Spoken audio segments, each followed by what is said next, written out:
정복해지는 옴남 옴남 옴남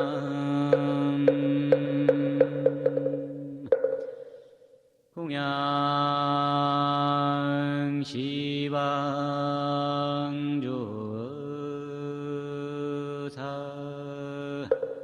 영양청정미묘법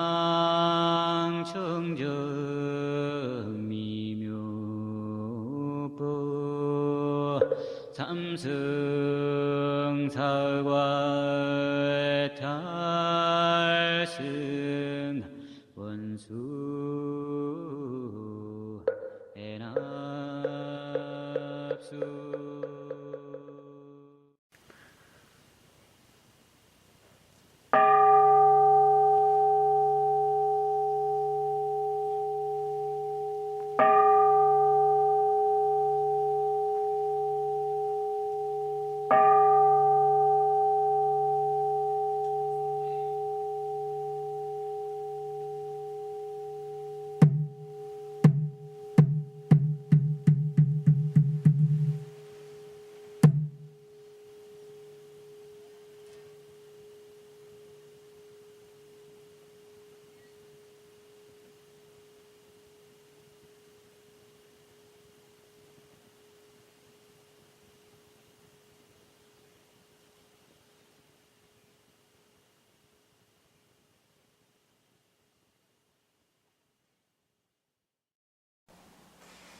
So you all already understand.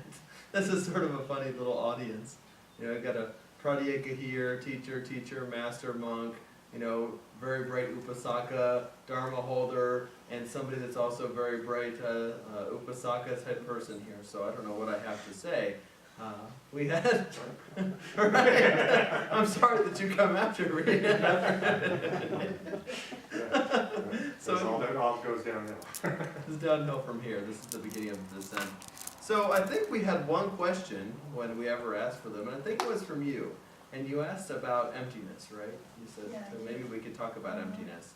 I don't know how you talk about something that doesn't exist, but I'll do my best. And I'm going to try to do a little bit more than 30 seconds so Chris doesn't end up with an hour and 45 or so. You know, before I get into that, Wanji and I, of course, have been traveling for the past couple months, and there was something really interesting that we heard when we were visiting one of our new Zen master friends. And we were kind of comparing notes about being in different forms of Buddhism and the study that was involved. And, you know, he related to us that he didn't really learn much from his teacher. You'll not all omit names to protect the innocent. But he said, you know, I got transmission from my teacher, but I didn't really learn anything from him. My Zen training all had to do with how I responded to his teaching, how I responded to his personality.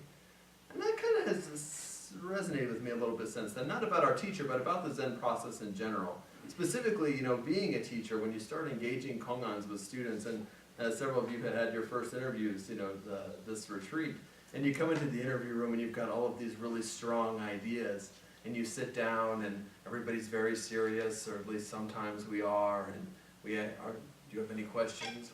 Oh, no, what am I doing here? Maybe you're asking yourself. And finally, well, we have some questions for you, and we go through this esoteric sort of dialogue, you know, these kongans or koans that have so much baggage attached to them, seemingly. And then we ask you a question, and you're thinking, and you get told, oh, don't worry about it, stop thinking. If you can set it all down, then the answer appears, and then maybe with a little help from our friends, we suddenly get the answer, and it's just like, really? That was it? You know, this is not, where's the secret teaching? You know, I just gave you the 40,000, now where's the secret level? So the Greater Zen process seems to be like that often. You know, it's not necessarily about finding any particular tome of wisdom in a response, you know, that we have to give. Oh, correct. It's like, yeah, well, I lifted my hand, so that's earth-shattering. And that's not to say that it can't be, but it's what's going on behind the scenes, in my experience at least, that is the most important part of practice.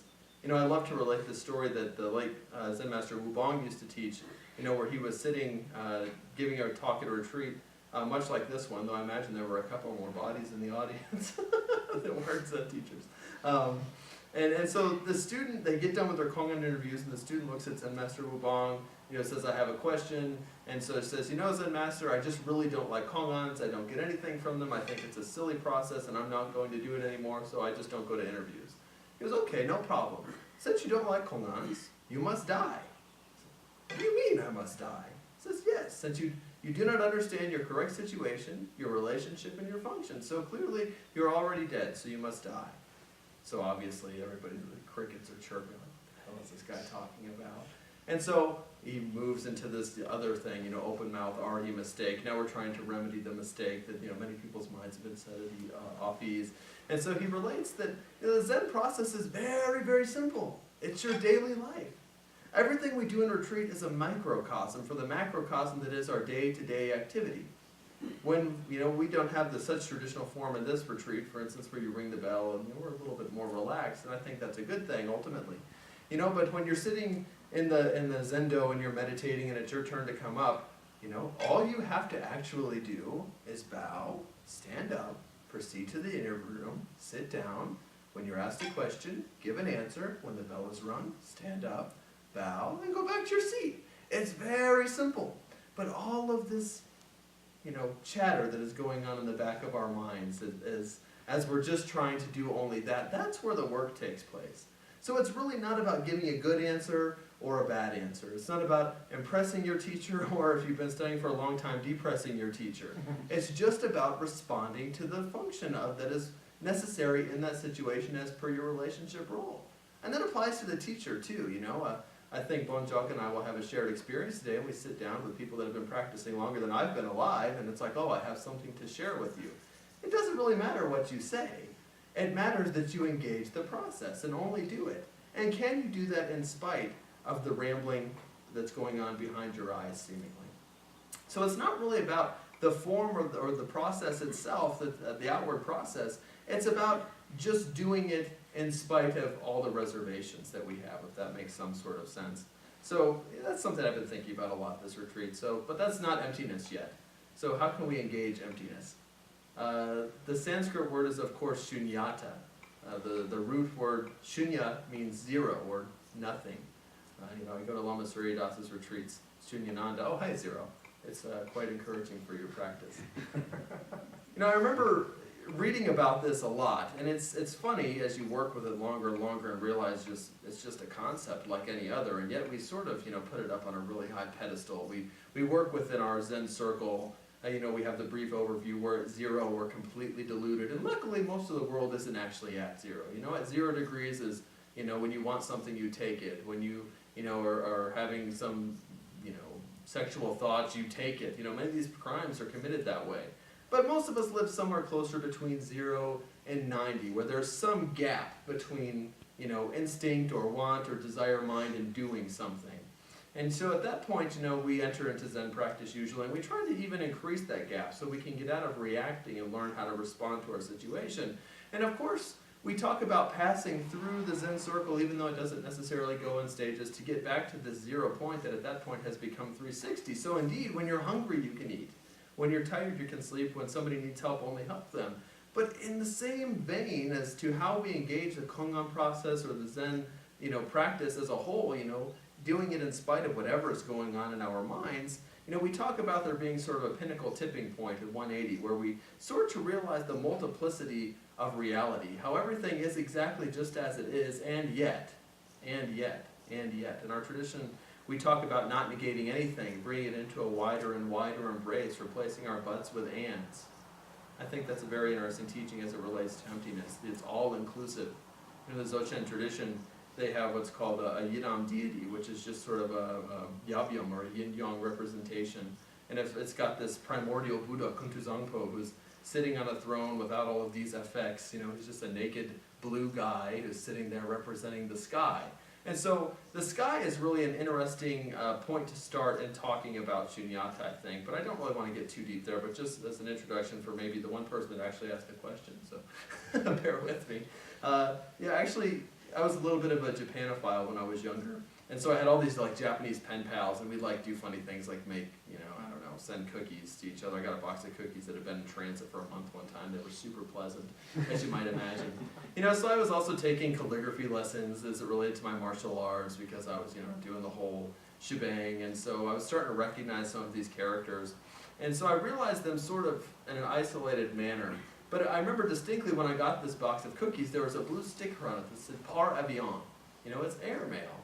And so then you look at the kanji, and it's the same character, kara, or ku, or sura, which means kong in Korean and Japanese, which means, I remember from my martial arts training, open. It's the open hand, way of the open hand. Kong sudo, karate do, we've heard these things, right? So I researched a little bit more. It's like, okay, so I guess it's actually implying the vast openness of the sky, and then sort of doing some epological inquiry into the nature of that character, I realized quickly that it's actually the transliteration of the Sanskrit word, shunyata. As it traveled into China, it became ku, or sura, which literally, airmail in common vernacular, is the sky. It's the vastness that encompasses everything that goes on here in our little lives. And yet, there's more. Sometimes we compare shunyata to our concepts of the universe, especially in our post-religious society where we're not so comfortable usually applying labels to God as if that were ever appropriate in the first place. So we ask ourselves questions like, what was there before the universe? What was there before the Big Bang? And maybe we get that, beyond thinking moment where we say, oh, well, that's shunyata, and yet we still make it a concept. We still hold on to some attainment, though. That's the 180 part of the Zen circle that we've got to move through. And so I guess what I want to deal with a little bit more than trying to define what shunyata is, because it's not something you can define with words, even though we have a concept that has a definition, it's prajna, it's wisdom. The definition of prajna paramita is experiential insight. Insight, wisdom gained through experience. And it is something that is, of course, by nature ineffable. So I have a student in Kansas City, and I work with him on a couple hours a week. And he also works with several other types of lineages. In specific, there's a nun that comes and does talks in our cities once in a while, and she had done a 4-month series on defining and finding shunyata. And so my student had gone to all 4 parts, like, once a month for 4 hours. There's a lot of talking about nothing going on there. And so he finally comes to me. We're sitting down at a coffee shop because we're real lazy. We don't even put on our robes half the time. And he says, I've been dealing with this Buddhism stuff for a while. A lot of it kind of makes sense. It seems to help me, but then there's just a lot of nonsense. And he expressed to me the situation he'd just gone through. It's like, I get it. We have these traditional examples where if you take the wheels off a car, is it still a car? Well, yes, maybe we call it a car. But if you take the doors off, then what? At what point does something become less than the sum of its parts that we outwardly label it? And then we start, this is how we're talking about shunyata, or emptiness, the transparency of phenomena. But what does that do for me in my life? That's kind of a legitimate question, and it kind of came up in a theme throughout the week. What does this do for me in my life?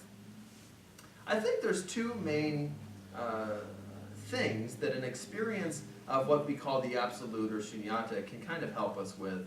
And on one side, which I tend to err toward talking about perhaps too much, is kind of the initial segue, I think, for many people, because we come to contemplative practice with usually some sort of malaise, some suffering.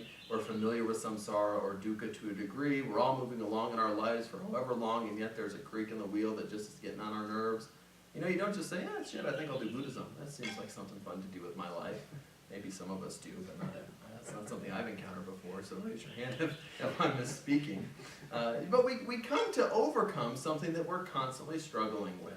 And so we're usually trying to find that elusive happiness or the elusive enlightenment, and then we come to this tradition where we have books by our great-grand teacher Sung-san Daejongsa, wanting enlightenment is a big mistake. So really, what the hell are we doing? What is it that we're getting? Why am I practicing this? How is it helping me in my life?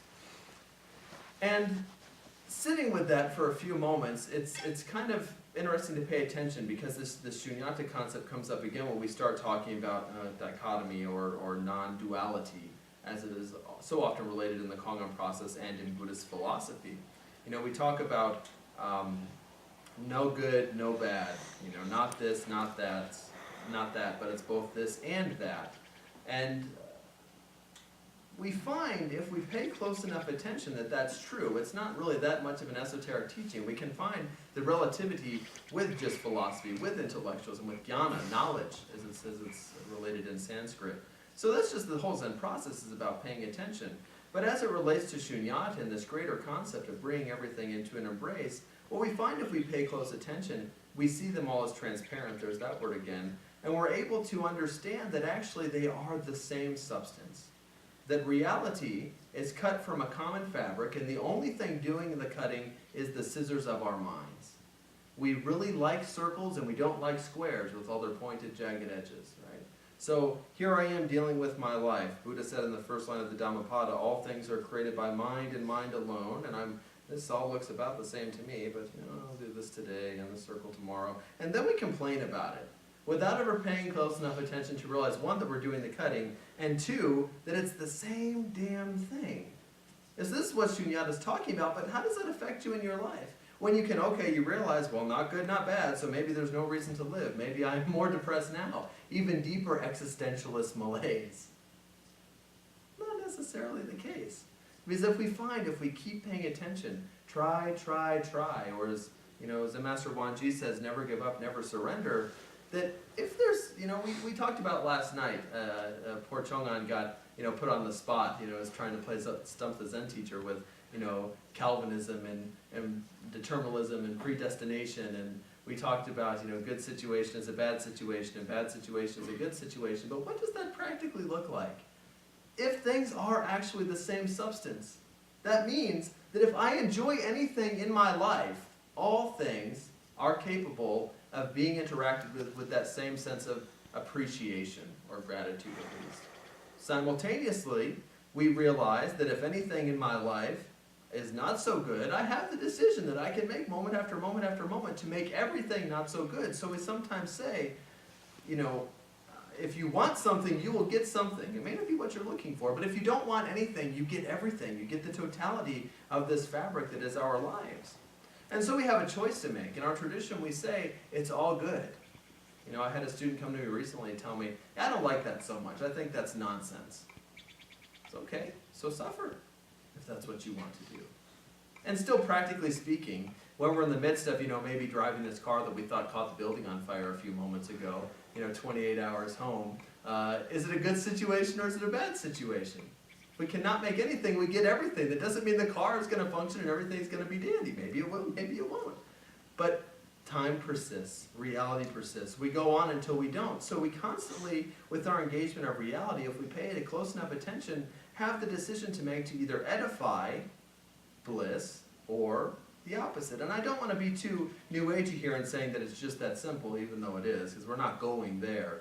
But what we find with paying close attention again to this common fabric of reality is that there's something beyond this small little container of good and bad, of like and dislike, of want and don't want, trying to pull in, trying to push away.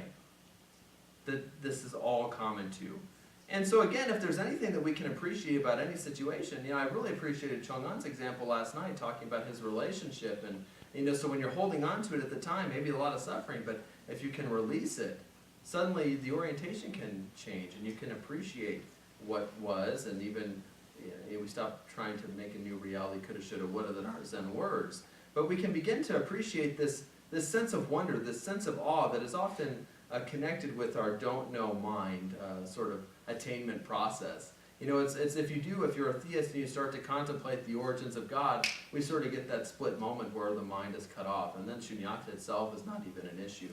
We think about if we're more of this Neil deGrasse Tyson generation talking about quantum physics, and we start to deal with the spooky effects at a distance and Einstein's theory of relativity, and hell, I'm not an astrophysicist, maybe some of you are. I know we've got at least a pilot in the house, but you think about that too hard and you get to a brick wall, and you get to a brick wall, and you get to a brick wall, and you bang your head into it enough times until both the wall and your head disappear, and then what's left?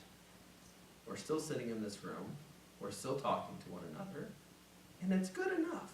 Why is it good enough? Because it's appearing. We have no choice. Ever, right?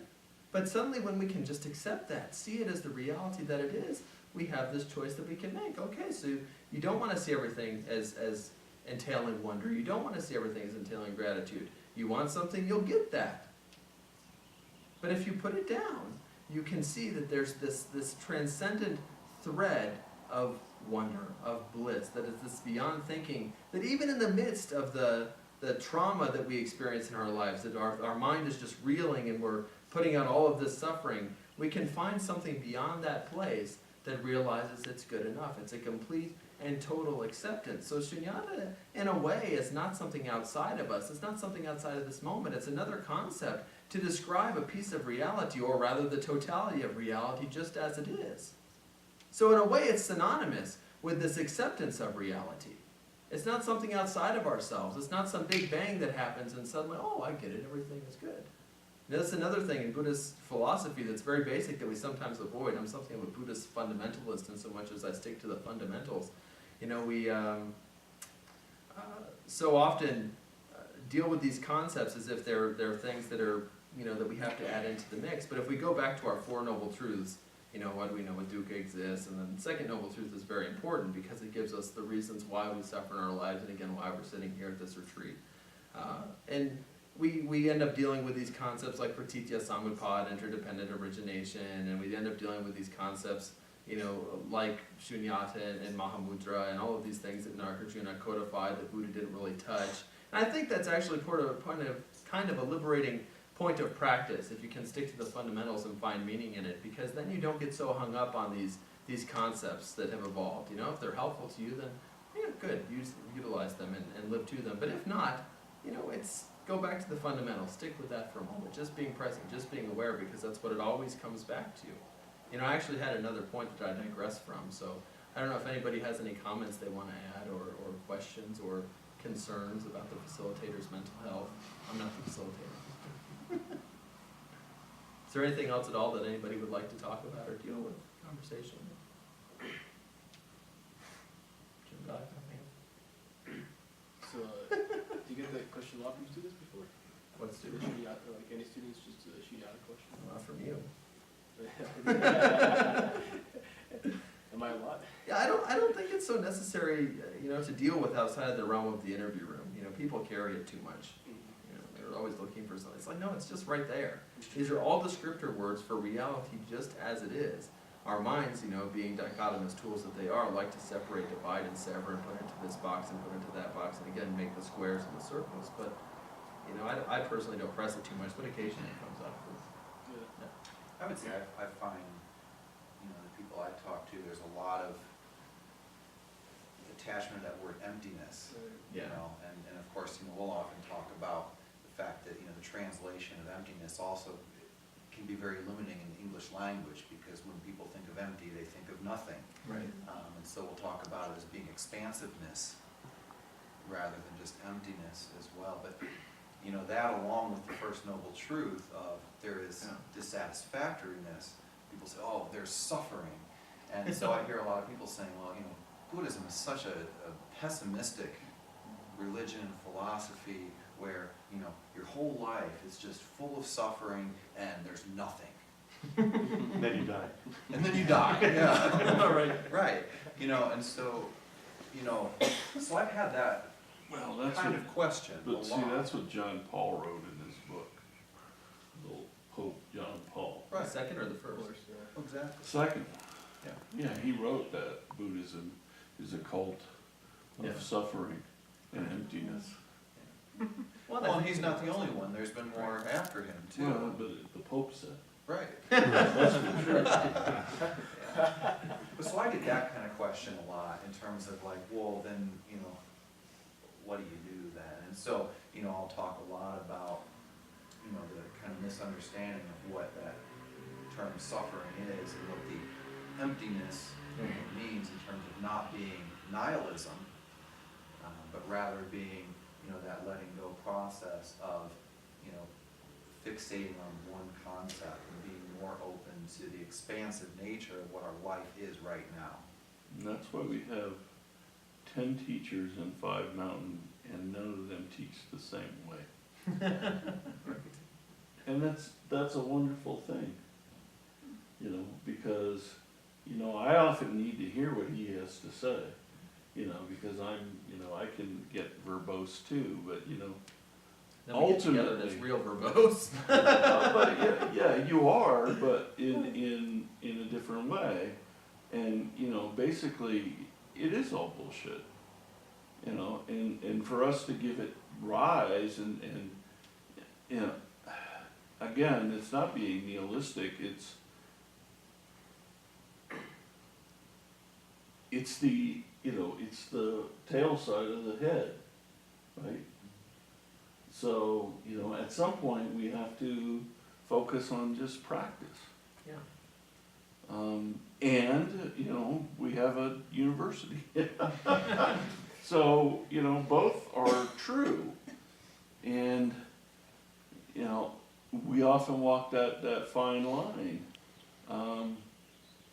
But, we need to check each other too, right? I mean, just to keep each other straight. I mean, that's why, he and I sometimes are oil and water, which is a good thing. It is, it's a good thing. He'll slap the shit out of me sometimes. What the fuck are you And then saying? they'll come back with. But, That's why my stick is so big. I have to delete. but we need that. Because otherwise, if you got a room full of bobbing heads, then, it's just like when you talk about shunyata and everybody's going, And then they leave. What the fuck was that?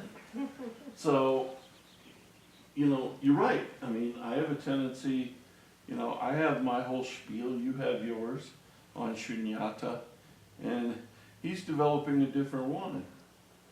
And is taking a different approach. That's refreshing. And they're all valid.